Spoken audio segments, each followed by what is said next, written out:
اس بار لیلا خالد اور ان کے ساتھی اکانوی کلاس میں بیٹھے تھے۔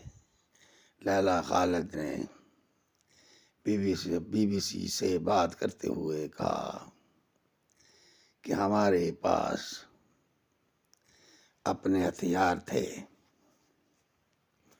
لیلا خالد نے اپنی خصوصی طور پر تیار کردہ برا سے دونوں ہینڈ گرنیڈ نکالے ہی تھے کہ طیارے میں سوار گارڈز نے فائرنگ شروع کر دی۔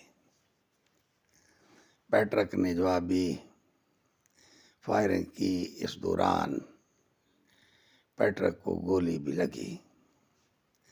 لیلا پر 2 گارڈز اور مسافروں نے حملہ کیا۔ لوگوں نے انہیں مارنا شروع کر دیا، جس سے ان کی بہت سی پسلیاں ٹوٹ گئیں۔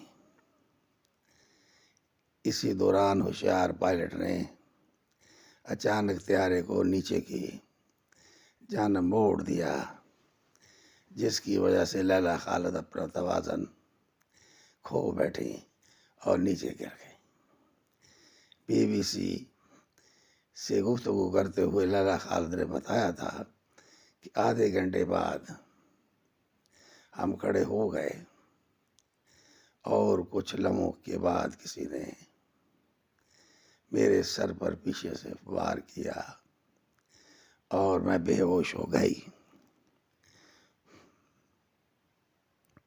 زخمی مارشل شلومو وائڈ کی حالت پر تشویش کی وجہ سے ELAI کے پائلٹ نے لندن میں ہنگامی لینڈنگ کی۔ کچھ ہی لمحوں میں ایک اور طیارہ لینڈ کے ہیتھرو ہوائی اڈے سے روانہ ہوا اور لیلا خالد کو کچھ مسافروں کی ٹائی کی مدد سے باندھ کر فرش پر لٹا دیا گیا۔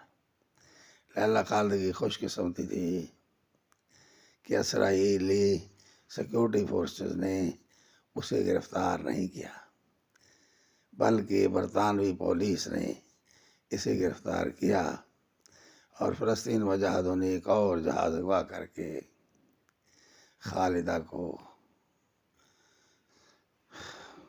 اغوا جہاز کے بدلے لیلا خالد کو جیل سے رہا کروا لیا۔